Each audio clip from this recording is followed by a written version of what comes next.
Na Yesu asifiwe. Hallelujah. You might be wondering why I came to stand with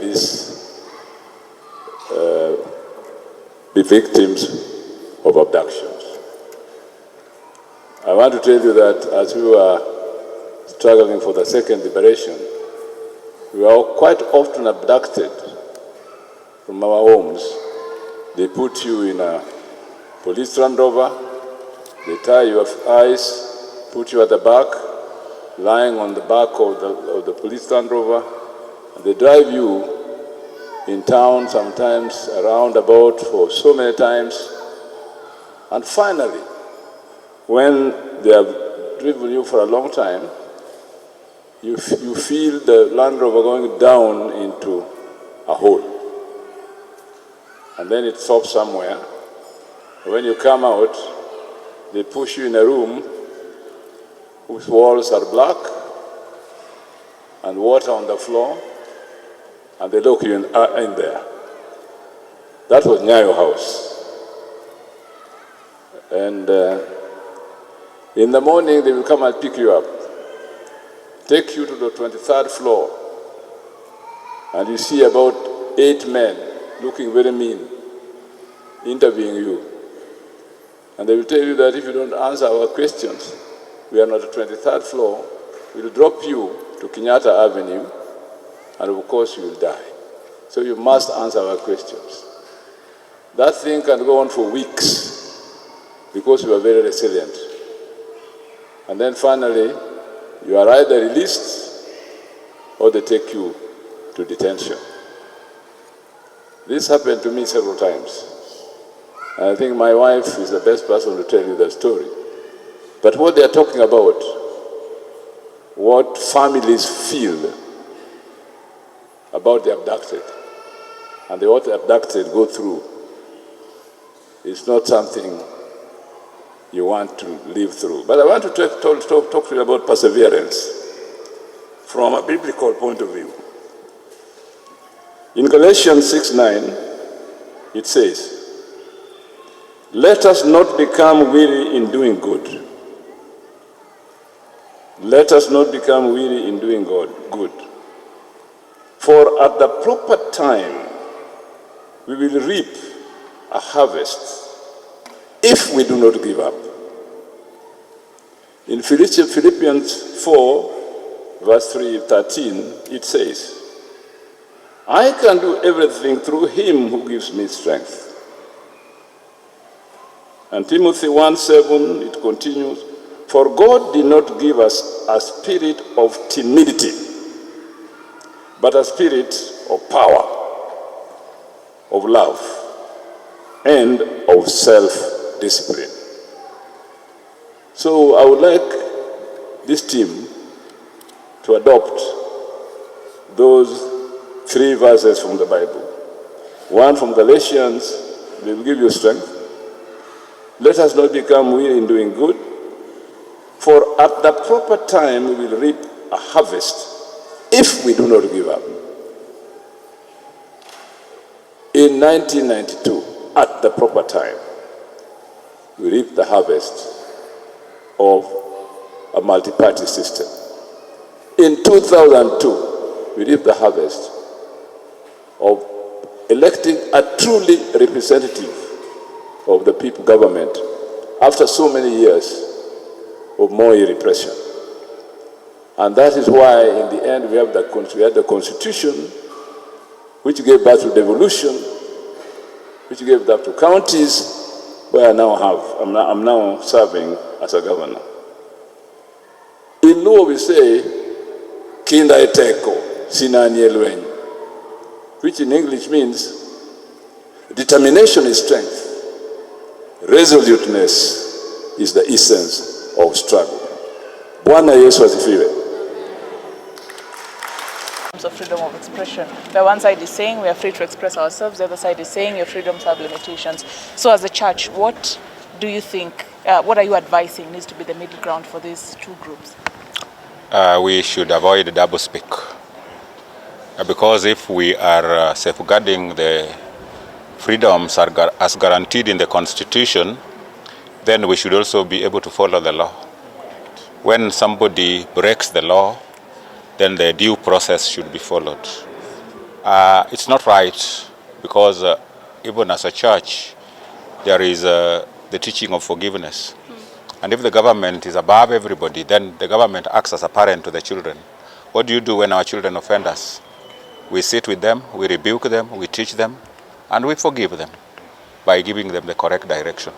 It's very sad that some parents had to go through the Christmas festivities without their loved ones. They didn't know where they were, but they had been abducted by the state. The state has a duty to protect every citizen. Yes. And therefore, I think we have been let down by the state. I also want to say that it's also important to urge the young people to use social media responsibly. When they are using caricatures and all those other things, let them restrain themselves from going to the extreme. The other thing is that so many things are not right, and so people are looking for where to vent their frustrations. You've seen that people who go to hospital, despite the assurances that the government has always given about SHA, SHIF, Taifa Care Working, the truth is the contrary. We have also witnessed the problem of capitation to schools and universities. And so we have a number of young people whose education is at stake and their future is in jeopardy. Unless the government comes out clean and does the correct thing, then we are in for not a very good situation. And so as a church, we just want to urge the government to stop and listen.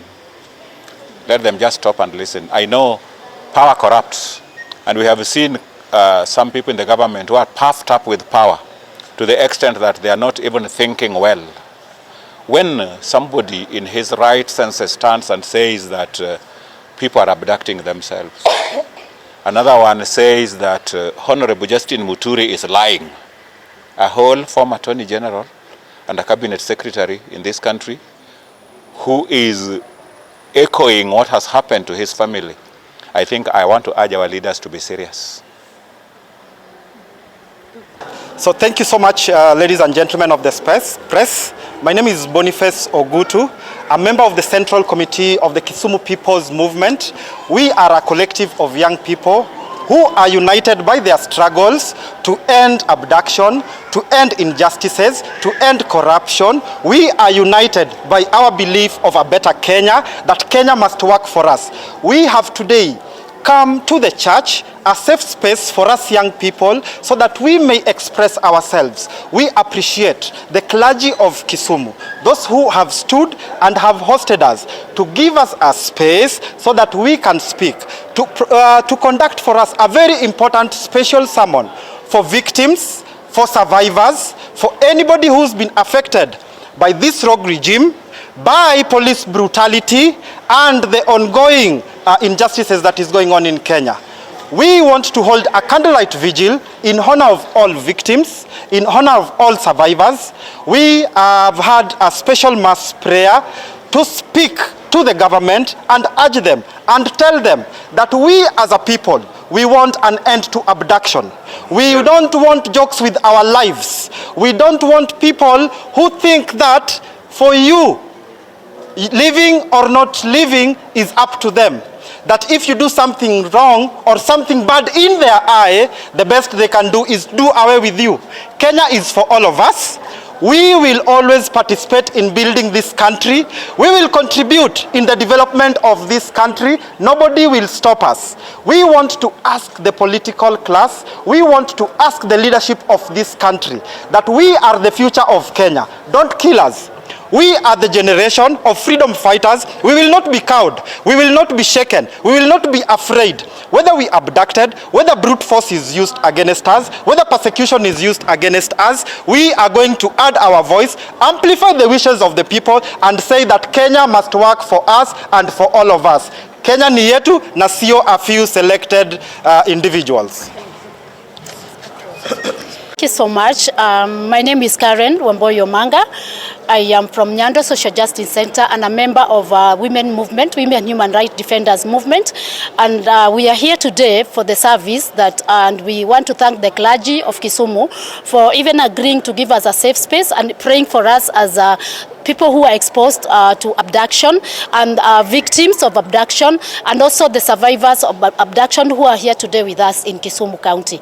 We also want to say that as women and mothers of victims, we want to say that right now, the government has accepted and they have agreed that they are the ones who are abducting our children. As mothers, we want to speak to them and tell them, yes, our children could be wrong, but abducting them and killing them is not a solution. Kenya has got a constitution that lazima tutekeleze katiba, lazima tutumie katiba wakati tunashika hawa watoto. Sisi kama wazazi ama sisi kama wamama, si mara moja watoto wanatukosea, but we have got our own ways of punishing, of talking to our children. So please, we are asking, actually we are not even pleading, we are demanding that the government produce the ones that have not been produced and also stop killing our children, because as mothers we have taken care of our children and we can assist in talking to our children. And we also want to hand our lives to the church, because the church is also speaking, and we thank the church and the clergies that are speaking and also other people. Let us join hand and speak and redeem our country, because wherever we are going right now is not right. Stop killing our children. As mothers, we are crying. Thank you so much. Thank you so much, the members of different organizations who are present here as comrades. We also want to appreciate the clergy, the church, for inviting us here for this important occasion, where we will be memorizing, we will be giving a vigil to the victims of the abductions. Comrades, what happens when we are living in injustice? Does this government expect us to stay still and be quiet while there is injustice, while we are being oppressed? Does this government expect us to just look when students are not going to university because of a bad funding model? Does this government expect us to just sit still while the healthcare system is failing? No, we cannot stay still. We cannot keep quiet. We will go to the streets. We will go to the churches. We will go everywhere and we will say that this government does not deserve to be a legitimate government. It does not deserve to be in power because it is not doing what it was given the mandate to do. It is not going to try to assassinate us, even in our homes. It is not going to try to kill us when we come to the streets, which is only our only option, because we cannot sit still where we are being oppressed. We have to go to the streets. But when we go to the streets, they are shooting us, they are killing us, they are abducting us. So we are asking this government, please release those who are still abducted. Please atone for the people you have already murdered. And we want justice to prevail, and we live in a just society, because there is no society on this planet where people will be oppressed and they will sit still and not say anything. Thank you, comrades. Your name. Oh, my name is Walter Gilo. I'm a comrade from Kisumu, and I'm also a representative from the Communist Party Marxist of Kenya. Thank you.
Firstly, there is something going on in our church which we need to be wary of.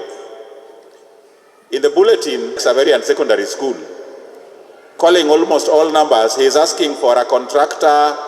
I don't know what has become a con. I know some of you have also been conned, isn't it? Yeah, so let us be worried. Nitawaomba wasimame.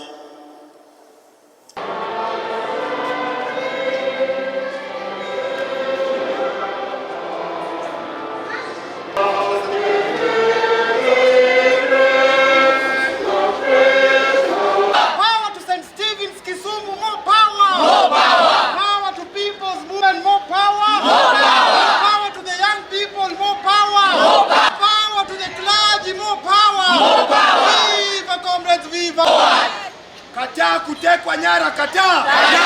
Kataa tekeleza katiba, tekeleza. Simama na vima. Simama na Kenya, simama. Simama.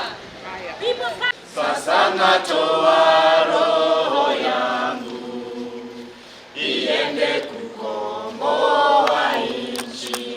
Kukomboa nchi. Nareta nitoa roho yangu. Sasa natoa roho yangu iende kukomboa nchi. Jenzi walitoa roho zao,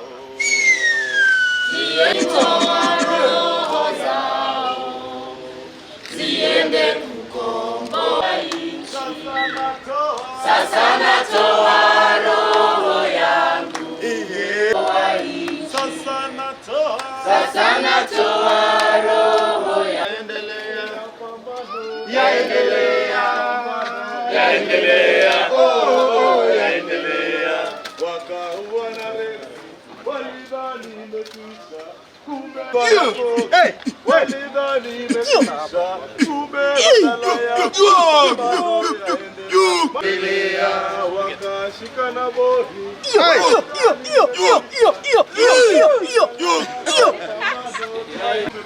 Viva!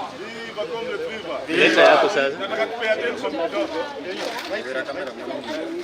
Inaenda hivi, nikisema na vijana wa Kisumu, Songeni, endesheni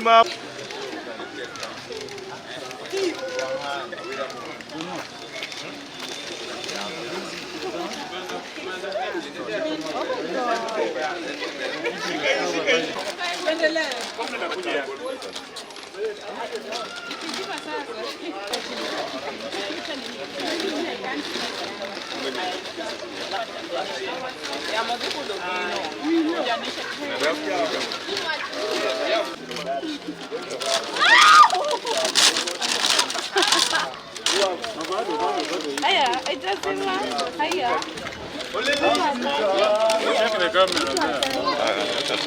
Uangalie kamera. Usiangalie. Kwa vile tukiri kuna flag. Msirarue hizo majala tafadhali. Msirarue hizo nini tafadhali. Na vijana wa Kisumu,